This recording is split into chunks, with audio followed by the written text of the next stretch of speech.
After more than 12 hours of interrogation, I decided to go along with the dirty game they were playing, Wilson testified. It was almost like a badly written movie, where somebody said, "You're going to tell us what we want to know, whether you like it or not." With the clarity of hindsight, it seems preposterous that a jury could have convicted either teen of murder. There was no DNA evidence or weapon produced, and the only witnesses were teenage stoners making oaths of themselves on the stand. But DePippo and Krivak were convicted at separate trials in the summer of 1997. Bad lawyering played a part in it, particularly for DePippo.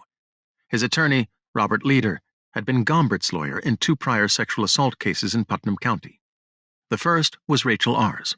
Rachel tells Rolling Stone that she'd reported Gombert in 1991 when she was a 7th grader. But the judge at her hearing forced her to face down Gombert, she says, rather than testify on video in a separate room. Rachel panicked and fled the court. The charges were dropped. Likewise, the Anne Marie D. rape case in 1995. At the time, Gombert handed Leader a photo album that he shared with the prosecutor of that case. It consisted of snapshots Gombert took of Anne Marie in varying states of undress. Leader claimed the pictures proved the sex was consensual. The charges were quickly dropped. That information might have saved DePippo if his lawyer had been candid with him. But coming clean to his client would have disqualified Leader for a fatal conflict of interest. The DePippos had paid him a fortune already. So he kept their money and never raised the conflict to the judge. Then he conveniently ignored all of the evidence that pointed to Gombert. Appeals court condemned Leader's conduct and granted DePippo a new trial, 15 years after his conviction. It seems almost redundant to report Leader's status. He is a judge in Paterson, New York. Leader to Rolling Stone, "I've given it a lot of thought, and I've decided not to comment on the case." When DePippo went to prison, he was a boy amongst men, chum for the murderers at Shawangunk. He had, beside his size and combat skills, an ample war chest to back him. His mother had come into a sizable sum of money, and spent the large bulk of it on his post-conviction lawyers and his walk-around cash in jail. Very few convicts have the funds for outside counsel, let alone run a tab that came to $3 million by the time DePippo was freed. Fewer than 3,000 convicts have won exoneration over the past 3 decades, and money's the largest, but not last, of the snares. They must also have the stomach to fail and fail for decades, lose every legal motion, waste every outreach to media, before someone sees the justice of their claim. For 20 years, DePippo lost every way you can. He acted as his own lawyer in the early going, teaching himself the trade as he went along. "I learned from the few guys fighting their cases, you had to fucking live at the law library," he says. From his prison cell, he resolved to nail his betrayers, beginning with the lawyer who sold him out. "First, I got hold of my case file," says DePippo. There he found evidence that pointed to Leader's ex-client, Gombert. DePippo tasked his team to build a file on Gombert, talking to anyone who'd mentioned his name to Putnam County detectives in the 1990s. Soon his investigator tracked down Rachel R.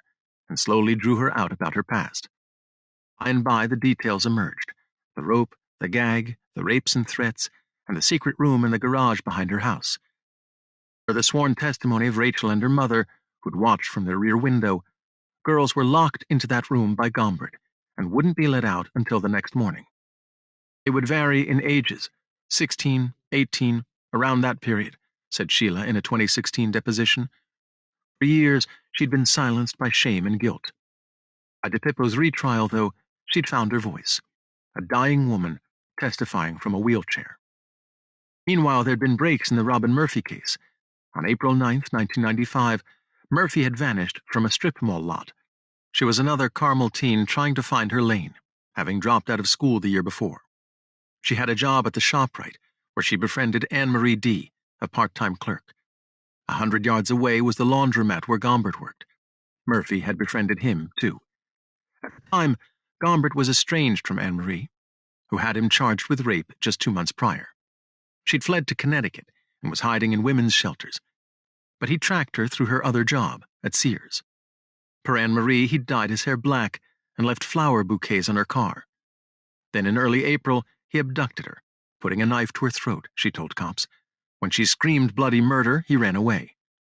Several nights later, Murphy went missing, and Gombert wound up in an ICU, having overdosed on booze and sleeping pills. He was recovering in a Danbury hospital when Carmel police grilled him about Murphy. They had caught the case, not PCS, because she vanished within Carmel town limits. He admitted being the last person to speak to her, then lawyered up and refused to cooperate. But Murphy was never found, and the case stalled out, though for no lack of pressure from Murphy's family. It became a grim ritual in the local press. Every couple of years, her mom would denounce the cops and report her frantic efforts to learn the truth. She hired psychics, and dive crews were dispatched to the local quarry. Those dives had become a ritual themselves, an annual excavation of love and rage, and a sorrow that never seems to touch bottom. In the interim, Gombert slipped away, moving across state lines to Connecticut. There he met a nurse named Paula Q, who was living on disability. A couple of months later, she would eventually testify. The usual horrors began. But women were only a delivery device, a pass-through to their preteen daughters. Paula was childless, but her best friend Martha wasn't. Lainey B., Martha's 7-year-old, would sometimes stay with Paula, whom she thought of as an aunt. One day, Gombert bought Lainey a bikini and took her to a pond for a swim, Lainey would later testify. He molested the child in a clearing above the water and photographed her naked on the grass. Holding up the Polaroids, he burned them in front of her, Lainey said. Then he flaunted his viciousness, walking her down the hill to take a dip. Time was, Gombert did his dirt in secret, taking pains to cull girls from the pack. But by now he'd grown brazen and careless. A year later, Lainey reported him. The cops were quickly summoned. They didn't have far to look for Gombert. He'd already gone to prison for brutally raping Paula. That attack in 2000 was the act of a man who was too far gone to care. For his crimes against Paula and Lainey, Gombert got 30 years. It was a gift in gold wrapping for a devil. But his conviction in 2002 was the break DePippo needed. It yanked back the veil on Gombert's past. When they busted him in Connecticut, the cops searched Gombert's houses. From Paula's place, they found the trunk full of panties he'd stashed there as trophies. DNA tests proved that one of the pairs belonged to Robin Murphy. They also seized his hunting knife and his treasury of homemade porn, snapshots he'd taken of every girl he ever did, including Rachel and Anne-Marie, Paula told me. A Carmel official confirmed that, telling me he had 9 boxes of photos seized from Gombert. Gombert, being Gombert, sued the New Milford cops. They'd overstepped their warrant by searching his car. The case went to trial, and a jury awarded him damages. But once again, his gain was DePippo's windfall. The transcript of that trial led DePippo to Paula and Lainey, who poured out their hearts to his investigators. Now he had 4 women swearing affidavits that Gombert raped and gagged them, and that his distinct criminal signature rarely varied. DePippo was barely literate when he got to Shawangunk in 1997. But for a young man bent on freeing himself, jail was a place to learn to think as well as read, to interrogate the county that sent him down. By the time he finished his report to the Attorney General, a forensic history that took him years, and as a painstaking portrait of Gombert, he could write like a novelist, not a novice. He could also take a stab at the imponderable. Why the cops in Putnam gave Gombert a free pass. The short answer is they didn't care about those girls. They were troubled chicks who deserved whatever they got, says DePippo. But the broader truth, he thinks, includes race. I know from their notes that they called me and Andy wiggers. We dressed black and sold dope. We listened to rap music, so they decided to make examples of us. Up against this culture, it's a wonder DePippo ever found daylight. But in 2007, Putnam elected a DA who had no prior investment in the case. If DePippo was guilty, I hoped he'd die in jail, says Adam Levy, who served 2 terms in that post. But if he wasn't, I didn't want him doing another night for something he didn't do. Levy's office consented to a hearing on his conflict of interest claim. DePippo deposed Leader, his former lawyer. Leader denied tanking the trial in 1997, but admitted that he'd never investigated Gombert. That statement should have won DePippo a new trial, but once again a judge ruled against him. DePippo was devastated, then got up the next day with a plan to draft a motion. You either keep going or you die, he says. Prison's like a cemetery for the living, but I wasn't giving up. I refused to let those punk cops beat me. Besides, each loss was a gift of time to build his case against Gombert. By 2011, when the appeals court granted him a retrial, the proof he'd compiled was staggering. That year, for instance, Gombert allegedly crowed to a fellow inmate that he may have raped and killed 2 girls in Putnam County. He said Josette was a slut who'd flirted with him a lot. She offered to babysit his toddler daughter, which was how he could get her in his car. The inmate, Joe Santoro, pressed him for details. At first, she didn't want to do it, Santoro remembered Gombert saying. I had to persuade her. He ended up fucking her in the car, a red coupe with a black hood. Santoro asked him if this happened around the time Josette died. He said, it don't matter anyway. They already got those other guys for that crime. From prison, Gombert denied raping Josette, calling her somebody I didn't even know, though he admitted to meeting her once.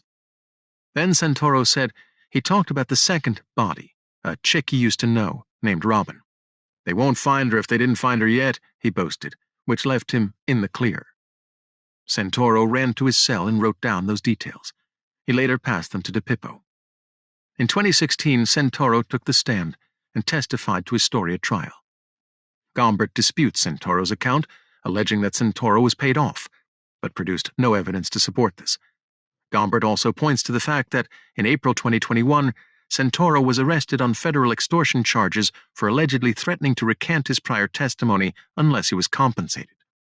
According to the complaint against him, he confirmed the testimony had been truthful. That case is ongoing.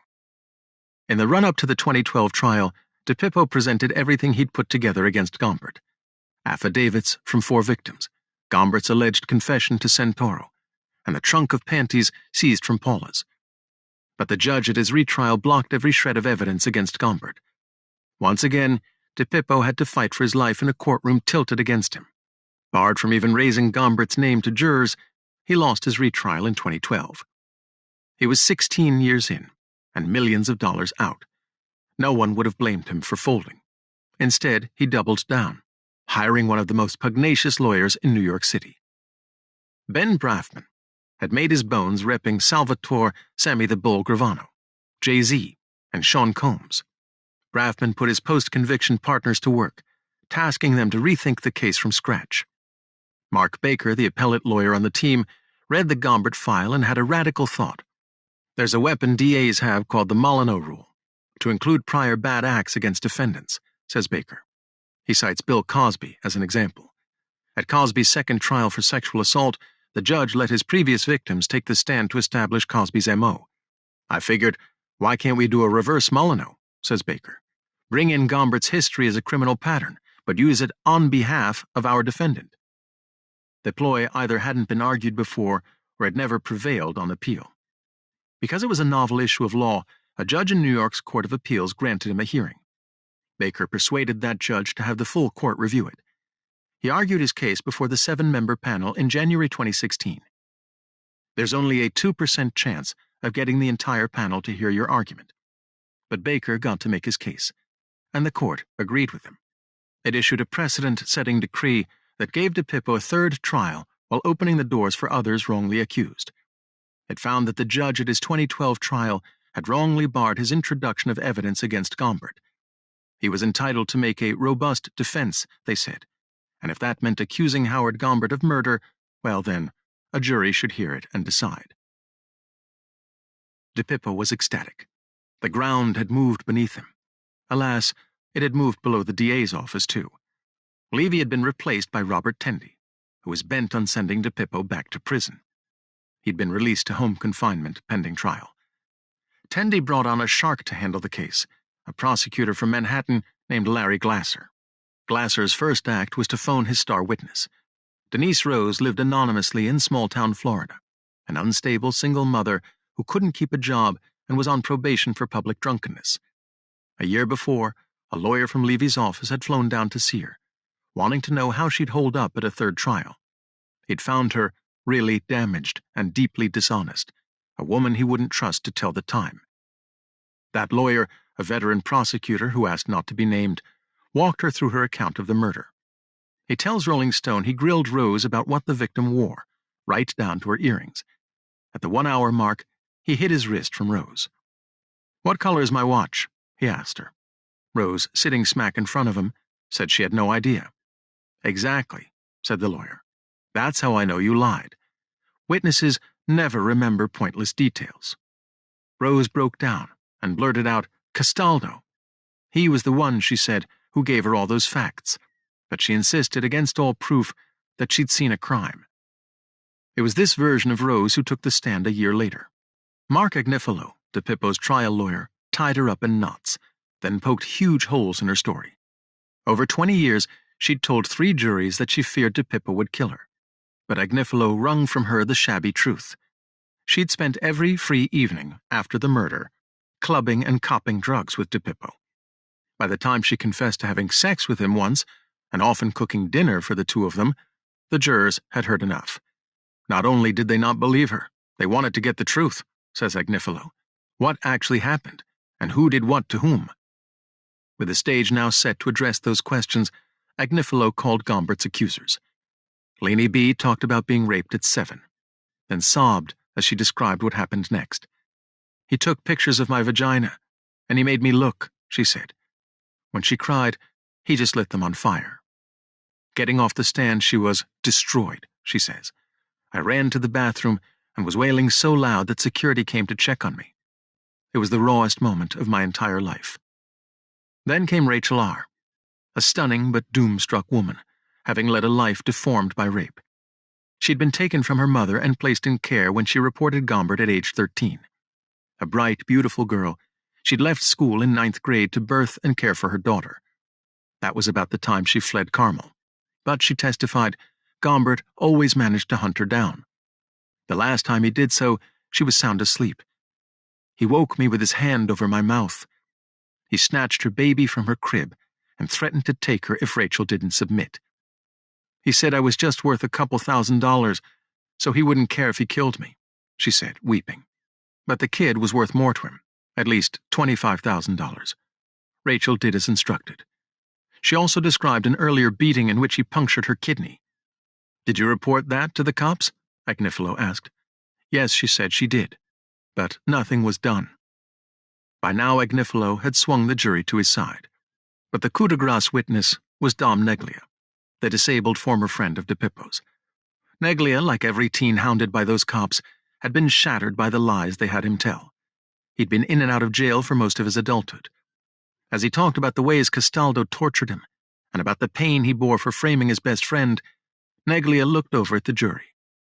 The women on that panel turned to DePippo. Several of them were weeping. "There was so much sadness, even I fogged up," DePippo says. "That's when it hit me. I'm going home, and nothing they can say now is going to stop that." 2 weeks later, the judge was handed a slip of paper. He read it to himself, then stared at Josette's family. "There'll be no outbursts in my court," he warned. The foreman read the verdict. The room erupted. Screams of rage from Josette's mom and sisters. When reached for comment, her mom called his acquittal a miscarriage of justice. Shrieks of joy on DePippo's side. He found himself swept up in a wave of hugs, deaf to everything but his pounding heart. "I don't remember nothing till I got outside. Then suddenly it hit me. Color." For 20 years, he'd lived in a wash of gray. He couldn't stand the brightness as his family drove him home, the intensity of life pouring in. "When you're drowning, all you see is the water," he says. "Then someone throws a rope and drags you in the boat, but still all you see is that water." His chest heaves a little as he sends himself back there. It takes a man ages to trust that he is free after half a life in prison, years before he grants himself a wider circumference than his own 4 walls. Even now, DePippo worries when he steps outdoors, scanning the distance for a cop. It's no way to live, but he knows he can't stay home. There's a purpose in this somewhere, and on better days he grasps it. A life of staunch service to men like him.